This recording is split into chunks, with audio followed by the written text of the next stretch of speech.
All right, so you've learned what gamma exposure is, you get how it works, and you've seen the core setups. But now it's time for the most important part, putting it all together.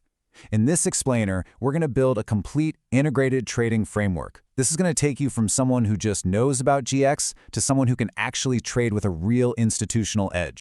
Now, before we really dive in, just a quick but super important note.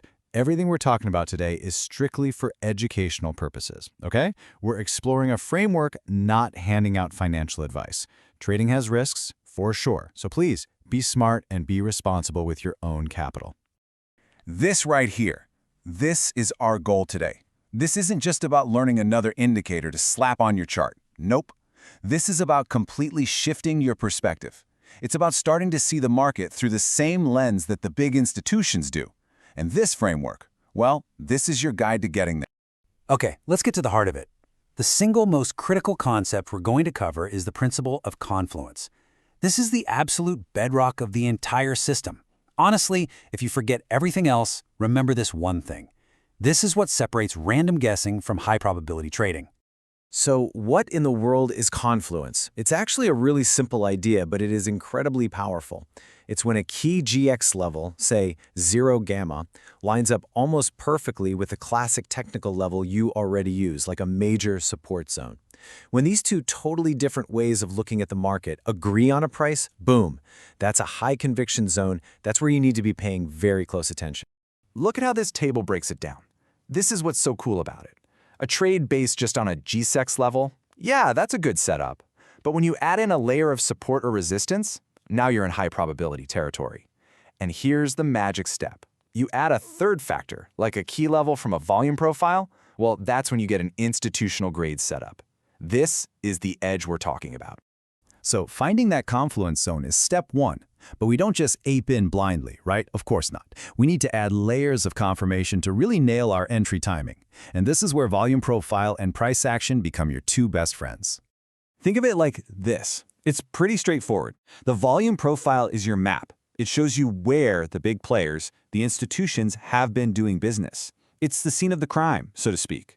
But price action, that's your real-time intel. That tells you when the sentiment at that exact spot is finally shifting in your favor.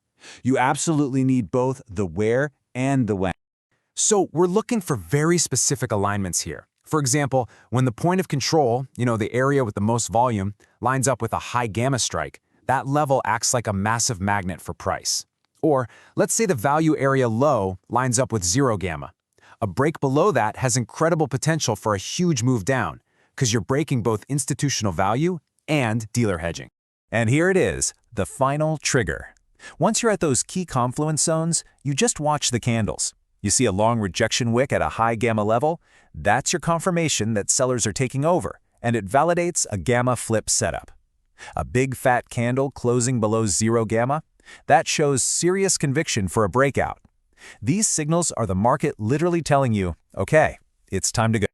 I love this quote because it just sums up the whole relationship perfectly. Your GX and confluence analysis, that builds the map. It tells you where the best opportunities are likely to be.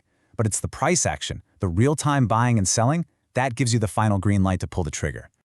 Okay, now we get to the really good stuff. We're going to take all these concepts, confluence, volume, price action, and bake them into a systematic, repeatable daily workflow. This is how you stop just thinking about it and start consistently doing it.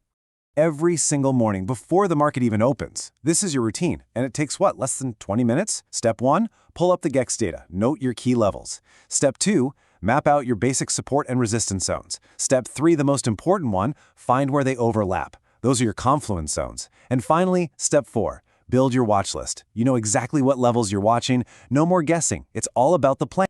Then, once the bell rings, your job is to be disciplined. You observe first. Just watch how price reacts at your levels. You patiently seek one of your core setups. You demand that confluence is there before you even think about clicking a button, and then, at the end of the day, you journal. You review what worked, what didn't, and you get a little bit better for tomorrow. That is the professional work.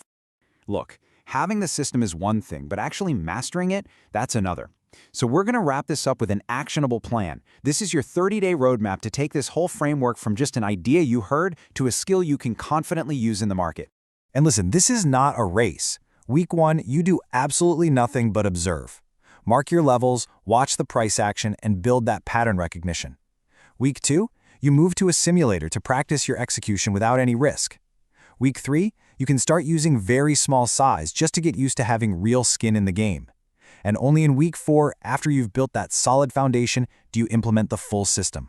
It's a deliberate, professional approach to learning. So there it is. We've covered the entire framework, from that core principle of Confluence all the way to a day-by-day plan for mastery. You now have the system, you have the process, and you have the tools to see the market with an institutional edge. So the only question left is the one right there on your screen. You have the framework. What's your first trade?